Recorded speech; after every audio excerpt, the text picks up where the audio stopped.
we now have a vote on the floor, but we only have one member left to ask questions, so we're going to hopefully be able to complete this now. So we'll get started on that. The next member to speak is our gentleman from Texas, Mr. Crenshaw, for 5 minutes. Thank you, Mr. Chairman. I'm glad we're doing this hearing. I think we need a lot more hearings on AI on multiple subjects. I think healthcare, utilization of AI in healthcare might be the least of our worries. I also worry that we're not always talking about this in an accurate way. We're not properly differentiating between advanced algorithms and AI. We're just saying AI.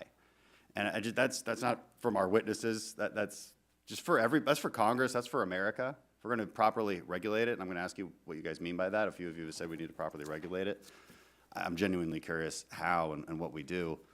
But we have to talk about it accurately first. We mean machine learning. And we mean machine learning that you can't actually look under the hood and change.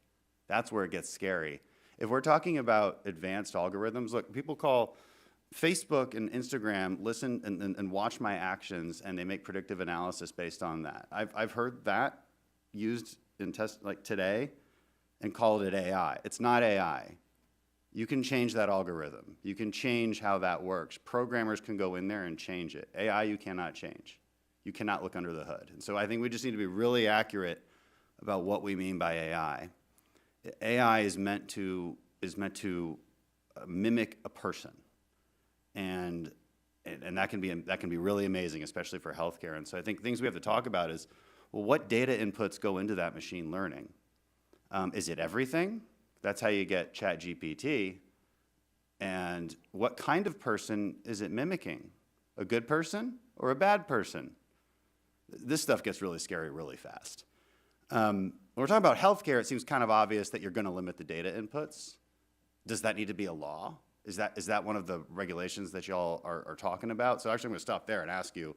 A couple of you said that we need to regulate it, but I'm curious what you mean by that. Dr. Newman-Toker, maybe you could start because I know you said that. Sure. Thanks very much. I think your question is very pertinent, Congressman. In terms of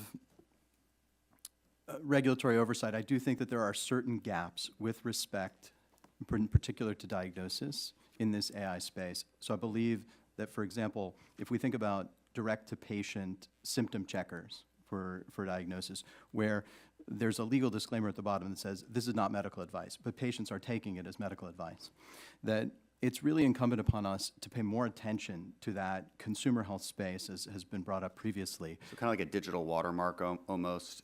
Like I've talked about that before with respect to AI. Like it should be known that whatever this output is from AI, not a person. Right. Not just that, but when people are making decisions about how and when to access the healthcare system, and it's based upon some kind of algorithmic decision making that's behind the scenes, there should be an accountability in that framework. And right now, there isn't any accountability to everything that exists outside the proper confines of, say, the hospital setting or a clinic. Before you get to the healthcare system, there's a lot going on that we need to regulate. Can you give me an better. example of what you mean by that? Yeah, so let's say that somebody types into their symptom checker that they're dizzy. And the symptom checker says, don't worry, it's nothing. It's little rock crystals in your ear, and Okay. you can stay home. This is hypothetical, by the way, or is it not hypothetical? No, is there it's not something- hypothetical, Okay. actually. There are a lot of symptom checkers that are out there. They've been studied Got it. pretty Okay. significantly, and they've been looked at, and their accuracy is often quite low. And these are just websites I can go Yes, to. They're and- not FDA regulated. Correct, and what essentially happens is that at the bottom there's a legal disclaimer that essentially says this Yeah. is just a toy. Yeah. If you want real medical advice, ask your medical professional. But that's not how patients are dealing with that. And I do think that some of those decision-making, you may have a stroke that's causing your dizziness. And if you need to be sent to the emergency department, but this system, this AI system that's out there, unregulated, is saying to you, don't worry, just stay home, that's a real risk to the public health. I think there's broad agreement here that we would never want AI to operate independently.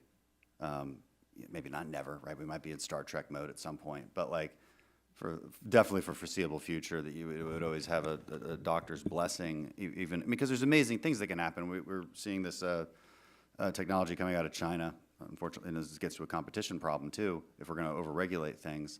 But it's apparently diagnosing pancreatic cancer at 99% success rates. Like, whoa, That's amazing. Now, a doctor should still look at that after the fact and be like, yep, it is pancreatic cancer. But they're just amazing things that we can do with this technology. There's also amazing risks that can happen, especially when we're talking about that more generalized, generative AI, which is basically mimicking a person.